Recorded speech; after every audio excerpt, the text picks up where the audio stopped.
In the midst of rising unemployment rates, extensive austerity measures, and increased privatization, many Spanish people are losing faith in electoral politics.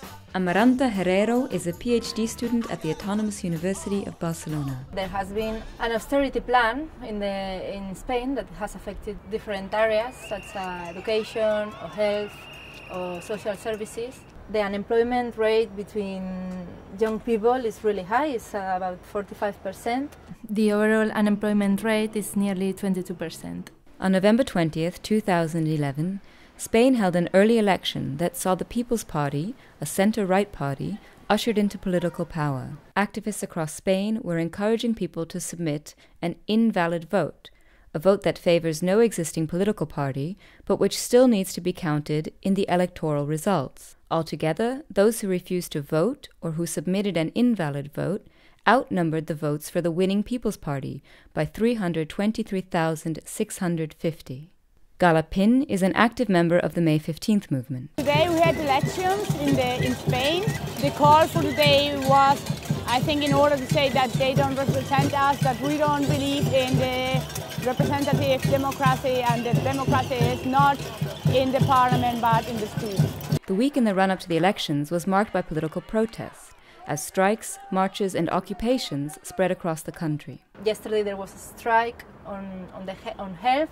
The day before there was the strike on education. Tonight a lot of people will be gathering in Plaza Catalunya. So what is happening is that these three sectors are meeting and are organizing themselves together to try to establish a common front. The May 15th movement that started with the occupation of public squares across Spain has developed into a series of decentralized neighborhood assemblies, ongoing campaigns against budget cuts, and occupations of buildings, hospitals and universities. On Thursday, November 17th, there was a nationwide student strike with approximately 15,000 students marching in Barcelona against proposed budget cuts. In my university, people occupied the Faculty of Sociology and Political Science, so they organized assemblies and they paralyzed all the classes for 2-3 days. Education is a right, it's not a privilege.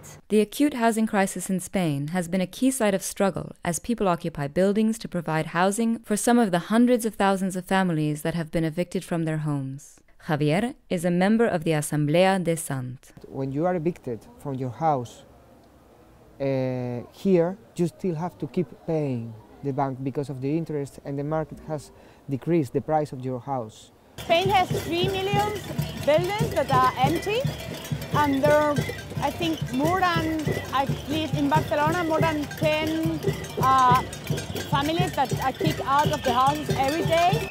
In several cities of Spain, the 15 movement has occupied several buildings to give a solution to people who have already been evicted. On October 15th, 2011, as part of the International Day of Rage, activists in Barcelona reclaimed an abandoned building to provide housing for homeless families. An activist involved in the action agreed to show us the building, but asked to remain anonymous. Okay, this building was occupied the 15th of October 2011 after a huge demonstration. This building is completely new. It was built 5 years ago and it's been empty for 5 years. This building has become a symbol, no, of the evolution of the movement here in Spain, a symbol of how all the claims of the 15th of May are becoming more concrete. Another building was reclaimed just 2 days before the election. This building has been empty during 3 years already, and it belongs to a financial entity, Sa Nostra, Caixa de Balear, that also is related with a bigger financial entity, Banco Mare Nostrum. This financial entity has been rescued with public money in the amount of more than 900 million euros. That's our money. In the building there will be people living, families that have been evicted from their houses by the banks, and also unemployed people that cannot get a job and they cannot afford a house in the situation we are living now in Spain. With the victory of the Conservative Party in this week's election, Spain is bracing itself for increased austerity as the recession in Spain deepens. But the increase in budget cuts are sure to coincide with an expansion of resistance.